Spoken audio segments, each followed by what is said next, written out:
Imagine a world where suffering wasn't just punishment, it was engineered, where men in robes studied the female body not to heal it but to discover how it could be broken piece by piece. The Spanish Inquisition is often remembered as a war on heresy, but behind the official decrees and trials, there lurked something far darker, a system that turned women into experiments of cruelty.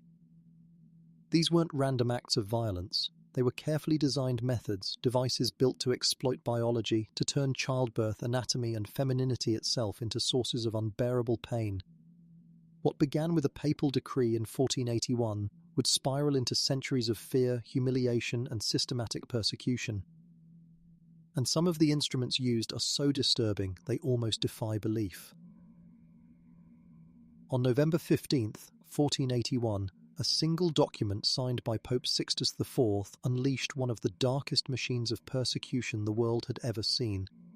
His papal bull didn't just create the Spanish Inquisition, it ignited 3 centuries of fear, trials, and brutality that would forever change Europe. At first glance, the Inquisition was framed as a defense of the faith, a tribunal meant to root out heresy and protect the Church.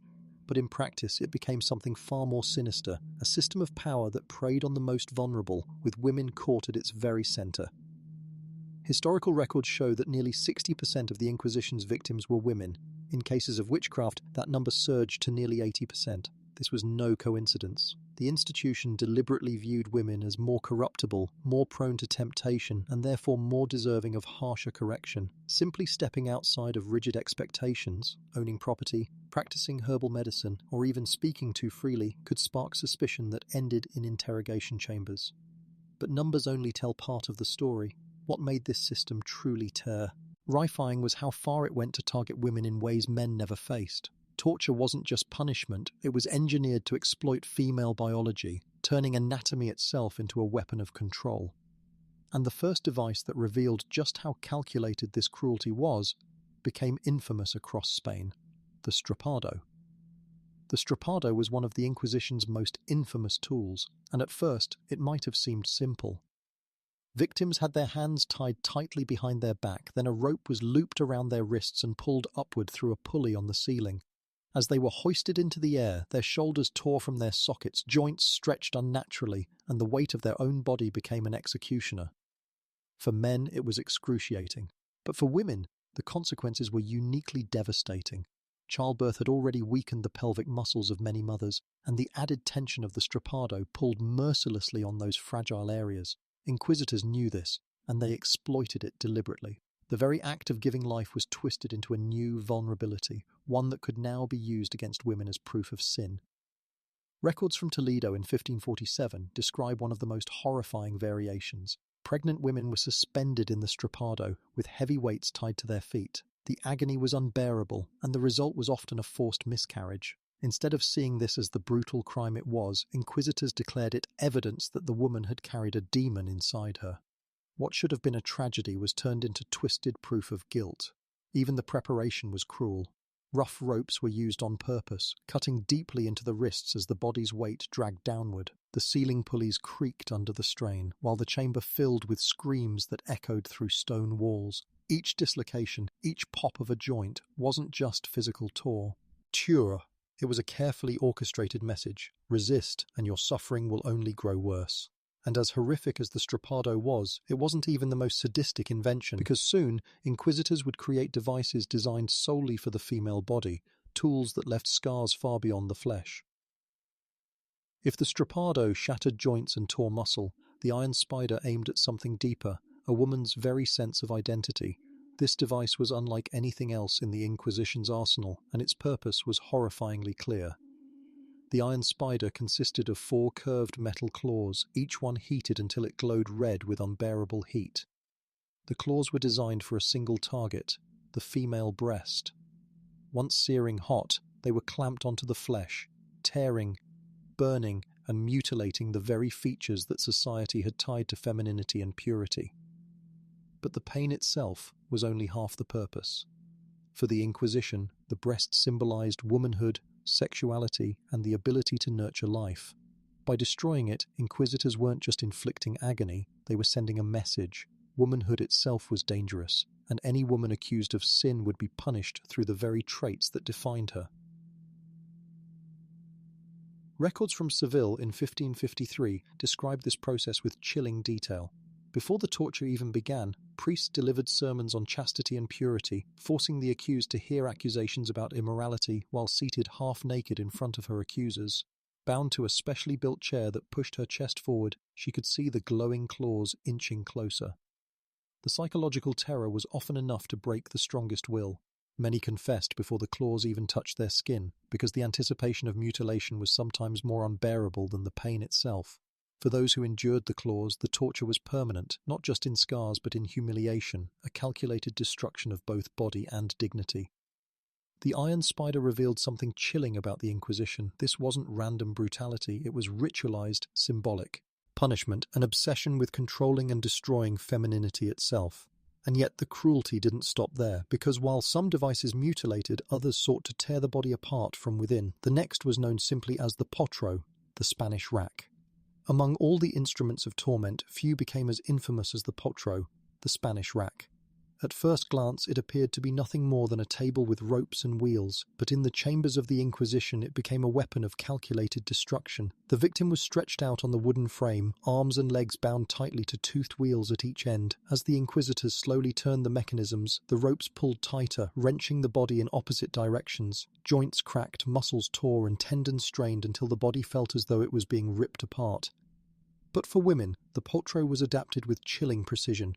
Inquisitors modified the device to target the hips and pelvis, areas uniquely vulnerable due to childbirth and anatomy. Historical records from Córdoba in the 16th century describe versions of the rack fitted with additional supports, designed to isolate pressure on these regions. For women who had given birth multiple times, the weakened ligaments in the pelvic area meant the pain was amplified beyond endurance. Some documents even reveal an even darker twist. Variations of the potro allowed simultaneous torture of several body parts, ensuring that as the limbs stretched, added pressure could be applied to sensitive areas of the female body. It was suffering engineered on multiple fronts, leaving no part of the victim untouched. The process was slow by design. The wheels were turned gradually, forcing the woman to endure wave after wave of agony.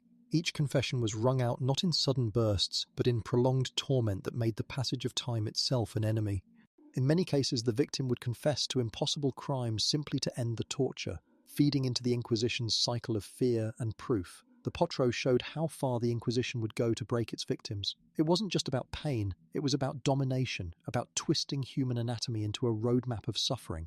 And yet, even this cruelty had limits, because soon the Inquisitors turned their focus to the most intimate form of punishment imaginable, a device designed not just to torture, but to violate the pair of anguish. If the potro stretched the body to its breaking point, the pair of anguish sought to destroy it from within. At first glance, it was a small, almost unassuming device, shaped like a metal pear with 4 sharp leaves that could be expanded outward using a screw mechanism. But its simplicity masked one of the most devastating tools of humiliation and torment in the Inquisition's arsenal.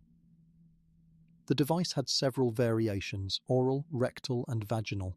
For women accused of witchcraft, adultery, or even the baseless charge of relations with demons, the vaginal version was reserved. Inserted into the body and then gradually expanded, it inflicted unbearable internal tearing and bleeding. But beyond the physical pain, the symbolism was clear: to punish through the very anatomy that society claimed was the root of female sin.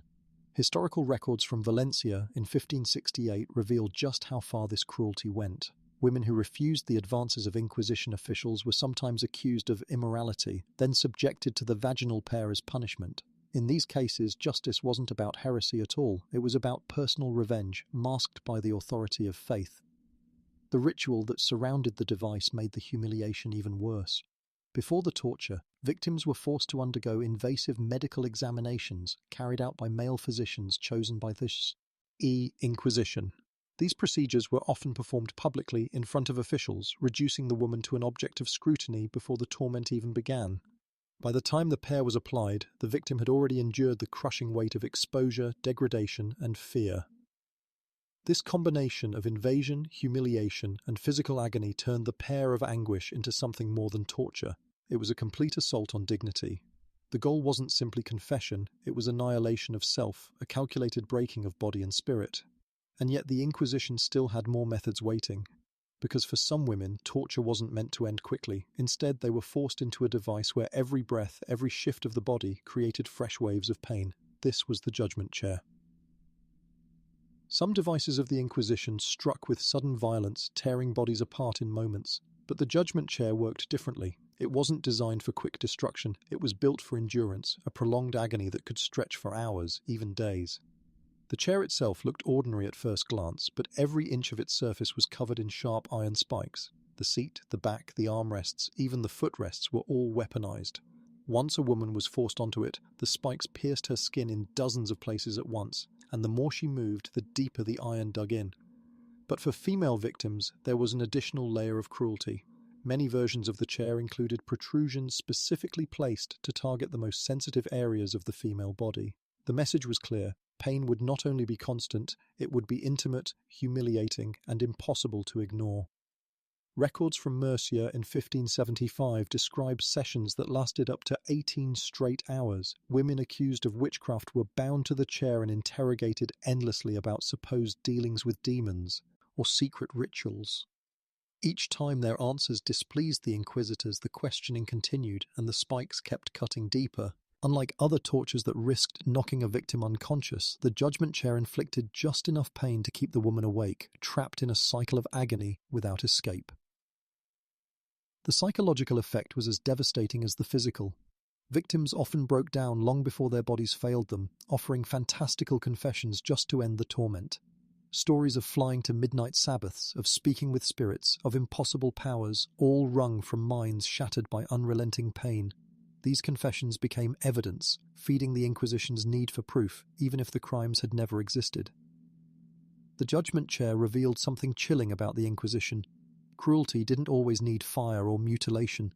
Sometimes the most effective weapon was slow, constant pressure, a suffering so relentless it erased resistance bit by bit. But this wasn't just about one chair, or even one method. Taken together, the devices reveal a system carefully engineered to target women, fueled by an ideology that saw femininity itself as a danger, needing correction. By the 16th century, it was clear the Inquisition's brutality wasn't just about punishing heresy, it was about enforcing control, and women were at the very center of its obsession. The torture devices were not accidents of cruelty. They were designed with intent, crafted to exploit female vulnerabilities, and justified by a system that saw femininity itself as a threat. The ideological backbone came from infamous texts like the Malleus Maleficarum, a manual written by inquisitors themselves.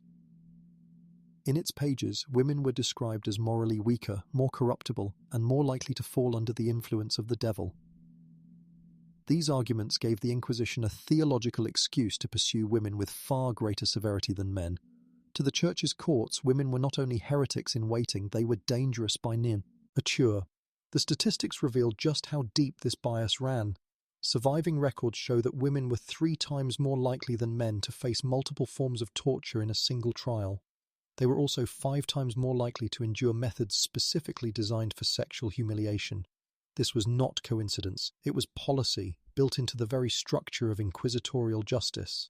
And it wasn't just the victims inside the chambers who suffered. The mere knowledge of these instruments created a climate of fear that spread through entire communities. Women who were independent, outspoken, or skilled in healing with herbs found themselves living under constant suspicion. A simple rumor, too much knowledge, too much confidence, too much freedom, could mean accusations of witchcraft, and everyone knew what awaited those accused. This fear itself became a weapon. It discouraged women from stepping outside the roles society demanded of them. It silenced voices, crushed independence, and maintained control without the need for chains. The Inquisition didn't just destroy individuals. It reshaped the lives of women across generations through a regime of terror, both physical and psychological. And yet, behind this cruelty was something even more disturbing, the cold, calculated use of knowledge. Because these weren't just instruments of torture, they were products of a twisted form of science, applied not to heal, but to harm. The most disturbing truth about the Spanish Inquisition isn't only the torture itself, it's the precision behind it. These devices weren't random acts of medieval savagery. They were engineered with the same careful thought and design you'd expect in tools of medicine or science.